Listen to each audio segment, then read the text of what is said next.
आता एक धक्कादायक बातमी येते। एका 50 वर्षीय इस्माला लग्नाच्या 25व्या वाढदिवशी नाचताना हार्ट अटॅक आलाय। वसीम सरवत आपल्या पत्नीसोबत लग्नाच्या वाढदिवसानिमित्त आयोजित केलेल्या आपल्याच कार्यक्रमामध्ये नाचत होते आणि नाचता नाचता वसीम अचानक स्टेजवर कोसळले। अचानक वसीम कोसळल्याने सर्व उपस्थितांना आश्चर्याचा धक्का बसला। तर लगेच वसीम यांना रुग्णालयात दाखल करण्यात आलं, मात्र डॉक्टरांनी त्यांना दाखल केल्या मृत घोषित केले। उत्तर प्रदेशच्या बरेलीत ही धक्कादायक घटना घडली आहे।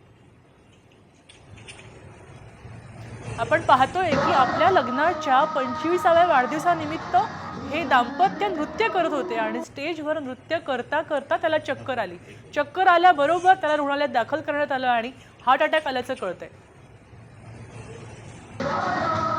यावेळी एकच गजा नाच करता करता आपण पाहू शकतो या क्षणाची मोठी बातमी आहे आणि तो कोसळला, नृत्य करता करता कोसळला। तेव्हा त्याच्या पत्नीलाही काय करावे कळले नाही।